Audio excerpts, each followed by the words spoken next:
Welcome, patriots, dreamers, and fighters. It's July 4th, 2025, and we are at a crossroads. 249 years ago, our founders penned a Declaration of Independence that shook the world. A defiant cry against tyranny, a promise of life, liberty, and the pursuit of happiness. This wasn't just paper, it was a revolution. But today I'm here to tell you we're losing control. Our freedoms are slipping, not to a distant king, but to new tyrants, corporations, algorithms, and leaders who bend the law to their will. It's time for a new Declaration of Independence, one that names our tribulations and calls us to act. Let's read this together, and then I want you to tell me, are we still free? In 1776, Thomas Jefferson listed the grievances of a people fed up with tyranny. Today we face a different kind of oppression, not from a crown, but from systems and leaders who've hijacked our democracy. This new declaration, written for our time, calls it out. Listen closely, because this is about us, the people. When in the course of human events it becomes necessary for a people to dissolve the chains of modern despotism and reclaim the sovereignty promised by their forebears, a decent respect to the opinions of humankind requires that they declare the causes which impel them to act. We hold these truths to be self-evident, that all people are created equal, endowed with unalienable rights to life, liberty, and the pursuit of happiness, that governments and systems derive their just powers from their consent of the governed, that when any system, be it corporate, technological, or political, usurps that consent, it is the right, it is the duty of the people to alter or abolish it, and to institute new guards for their future security.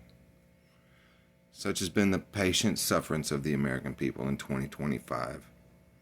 And such is now the necessity which constrains us to rewrite our covenant. The history of the present ruling powers, corporate oligarchs, unchecked algorithms, and tyrannical leadership is a history of repeated injuries and usurpations, all having indirect object to the establishment of absolute control over these United States. To prove this, let the facts be submitted to a candid world. They have amassed wealth beyond reason, with over 800 billionaires holding $6.2 trillion while millions languish in poverty, unable to afford homes or health care. The richest 1% own more than the bottom 99%, mocking the equality of our founders dreamed of. They have weaponized technology, deploying AI, and surveillance to monitor our thoughts, track our lives, manipulate our choices, eroding the sacred right to privacy. They have corrupted governance, with leaders wielding unchecked power, bending laws to favor the few, and silencing dissent through fear and censorship. They have poisoned our environment, exploiting Earth's resources for profit, filling our bodies with microplastics and our skies with carbon, heedless to our children's future. They have divided us, stoking hate between left and right, rich and poor, to distract from their greed, ensuring we fight each other instead of their tyranny. They have eroded our labor, replacing human work with machines, leaving millions jobless with corporate profits soar, denying us the dignity of fair wages. They have betrayed our trust, allowing foreign and domestic powers to infiltrate our systems from elections to infrastructure, threatening our sovereignty. In every stage of these oppressions, we have petitioned for redress through votes, protests, and pleas. Yet our cries are met with silence, algorithms, or worse, repression.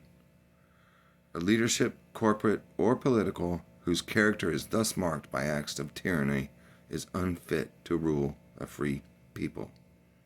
We, therefore, the people of the United States, appealing to the consciousness of the world, do solemnly publish and declare that we are, and of right, ought to be free from these chains.